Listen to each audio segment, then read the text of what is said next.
Our next film, we need a couch. We're requesting a couch. 100%. We need that couch gang.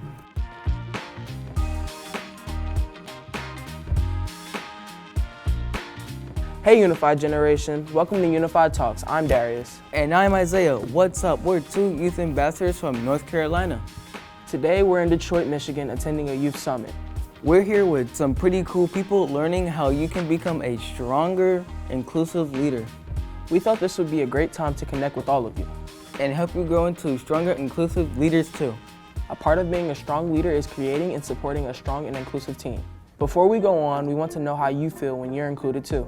Pick a word on the screen, hold on to that feeling as long as you watch the rest of the video. So what exactly makes you a strong team? A team is only as strong as its members. The more diverse and inclusive a team is, the stronger it will be. Oh yeah! This leads to strength in numbers, an increase in perspective and ideas, and a growth in positive connections. Plus, it can lead to more youth leaders that can continue to make change with other groups. We want to make sure you have the tips you need to create inclusive teams, or to help turn a current group into a more inclusive one. The best way to do this is to show you. But first, understanding 4 key words will be super important as you begin to build an inclusive team. Exclusion, separation, integration, and inclusion. First, let's break down exclusion. This is the opposite of inclusion. Exactly. Instead of bringing people together, exclusion keeps certain groups out. Not all people are given the same opportunities. Let's take a look. Today we're making posters to raise awareness for our school's pep rally. Isaiah and I are doing all of the work. We didn't invite the others to join in and help us. This is exclusion. They had no opportunity. Why does exclusion happen? Sometimes we assume things about our teammates, especially our teammates with intellectual disabilities. This means we think we know what they can and what they can't do. Or we think we're helping by making it easier for others. Next up is separation. With separation, there are 2 groups. Both groups have the same opportunities, but they aren't connecting with each other. Kind of like Wi-Fi. If you can't connect to the internet, you can't get information. Let's go back to our poster activity. Darius and I are still working on our posters. The other members are working on their own posters way over there. We're separated. We're not actually working as a group. Even though we have the same opportunity, we're not doing it together. This definitely isn't a team activity. So why is this a problem? Isn't everyone doing the same thing? Separation can lead to unsuccessful outcomes, a sense of disrespect, and a lot of confusion. And that doesn't make a strong team. Let's bring it a step closer to inclusion, integration.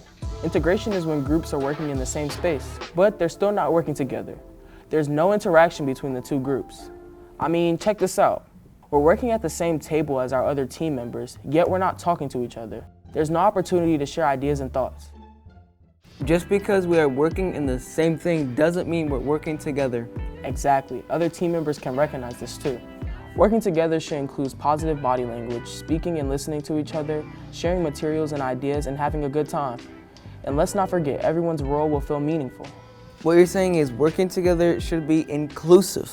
Not only do we want inclusion where everyone is a part of a group in a meaningful way, but we want unified inclusion. Through Special Olympics, we have learned that unified inclusion is not having to look at people as being a part of separate groups. Yeah, instead we just have one group made of people with different strengths. Everyone has the same opportunities. Everyone has a meaningful role. Let's see true inclusion in action. Finally, everyone on the team is joined together. Everyone belongs. We're talking with each other, working together, and supporting each other's strengths as we make our posters.